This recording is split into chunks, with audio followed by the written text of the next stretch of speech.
बातमीपत्रात आता पाहूयात गल्लीपासून ते दिल्लीपर्यंतच्या ताज्या घडामोडींचा धावता आढावा। अयोध्येत रामलल्ला प्राण प्रतिष्ठानंतर आता सर्वसामान्यांनाही राम मंदिराचं दर्शन घेता येणार आहे। प्राण प्रतिष्ठेमुळे बाहेरून येणाऱ्या लोकांचा अयोध्येत प्रवेश बंद करण्यात आला होता। आता हे निर्बंध हटवण्यात आलेत। आजपासून म्हणजेच 23 जानेवारीपासूनच सर्वसामान्य भक्तांना रामलल्लाचं दर्शन घेता येईल। ही राम जन्मभूमी तीर्थक्षेत्र ट्रस्टचे सरचिटणीस चंपत राय यांनी 15 जानेवारीला सांगितलं होतं की 23 जानेवारीपासून मंदिर प्रत्येक राम भक्तांसाठी खुलं होईल। 22 जानेवारीच्या रात्री रामलल्लाची पहिली शयनारती नवीन मंदिरात झाली। यानंतर दरवाजे बंद करण्यात आले। 23 जानेवारी रोजी उत्थान आरतीनंतर मंदिर सर्व भाविकांसाठी खुलं आहे। राम मंदिर सकाळी 7 ते 11:30 पर्यंत भाविकांसाठी खुलं असेल। यानंतर प्रभूची मध्यान्ह आरती होईल। दुपारी सुमारे 2.5 तास मंदिर विश्रांतीसाठी बंद राहणार आहे। दुपारी 2 वाजता पुन्हा मंदिराचे दरवाजे उघडतील आणि संध्याकाळी 7 वाजेपर्यंत रामलल्लाचं दर्शन होईल।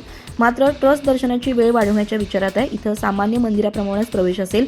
मात्र आरतीला उपस्थित राहण्यासाठी श्री राम मंदिर तीर्थक्षेत्र ट्रस्टच्या कार्यालयातून पास घ्यावा लागेल।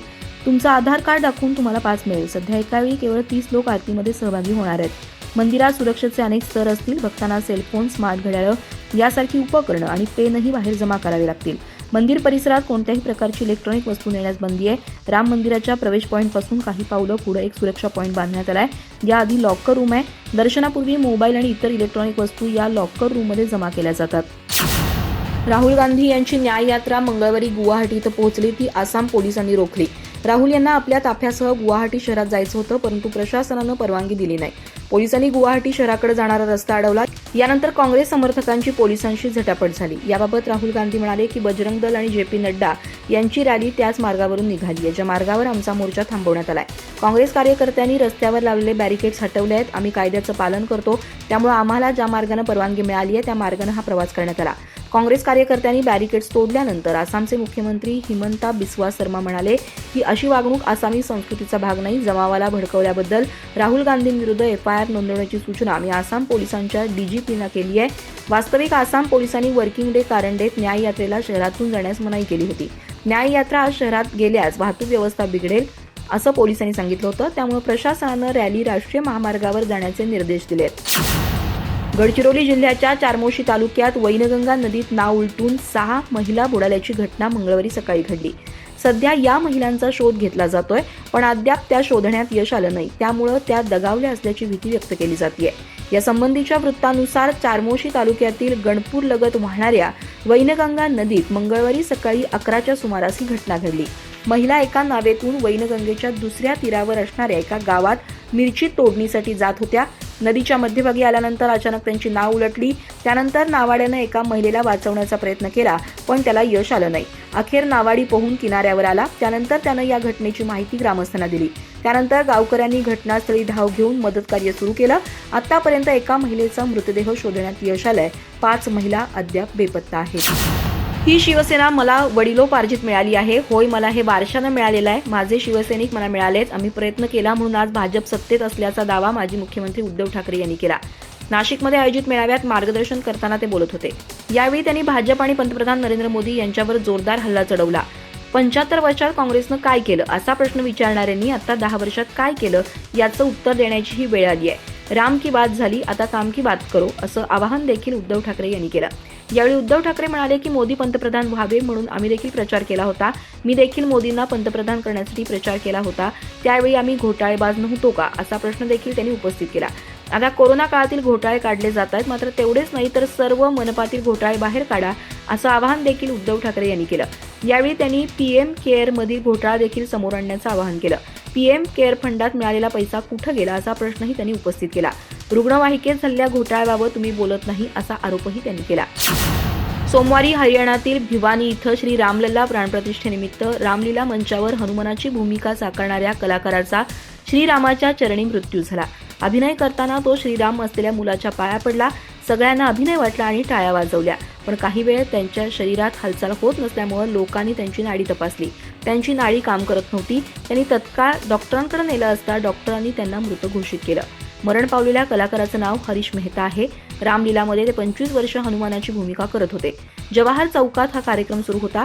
पायावर पडलेल्या कलाकार हनुमानाची हालचाल बंद झाली। त्यानंतर राम बनलेल्या मुलानं त्यांना सरळ केलं। मग सगळ्यांना कळालं की कदाचित त्यांना हार्ट अटॅक आलाय। मराठा आरक्षणाच्या मागणीसाठी मुंबईकडे निघालेल्या मनोज जरांगे यांनी सरकारवर गंभीर आरोप करत थेट इशारा देखील दिलाय. आमच्या आंदोलनाला कुठेही गालबोट लावण्याचा प्रयत्न करू नका. मारण्याचा प्रयोग केला तर महाराष्ट्राचा एकही रस्ता वर्षानुवर्ष खुला राहणार नाही आणि हेही चॅलेंज बघायचं असेल तर बघा, असा थेट इशारा जरांगे यांनी सरकारला दिलाय.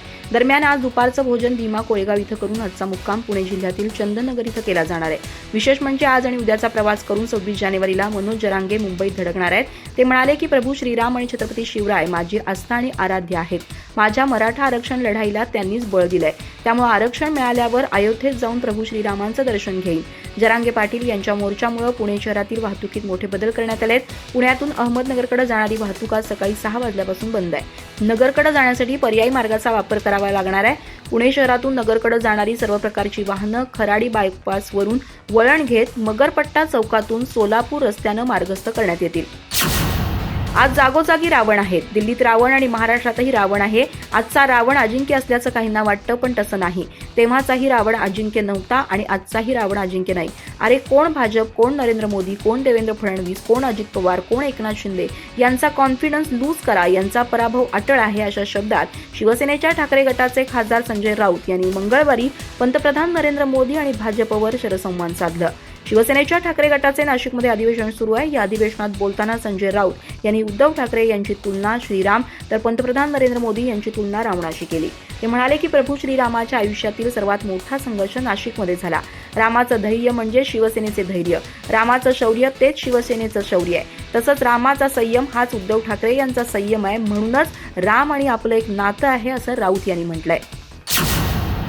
राष्ट्रवादी काँग्रेसच्या शरद पवार गटानं मंगळवारी पुन्हा एकदा अजित पवार गटाचे नेते सुनील तटकरे यांच्यावर निशाणा साधलाय. काही महिन्यांपूर्वी याच सत्ताधारी पक्षाच्या लोकांच्या तोंडात तुम्हाला तुरुंगात डांबण्याची भाषा होती. आज तुमचे शब्द फिरलेत, पण उद्या यांची डोकी फिरली की तुमची गरज संपेल, हे लक्षात राहू द्या, असं शरद पवार गटानं तटकरेंना उद्देशून म्हटलंय. सुनील तटकरे यांनी शरद पवार यांच्यावर पक्षात हुकुमशाही राबवल्याचा आरोप केला होता. त्यांच्या याच आरोपांना शरद पवार गटानं एक व्हिडिओ ट्विट करत प्रत्युत्तर दिलंय.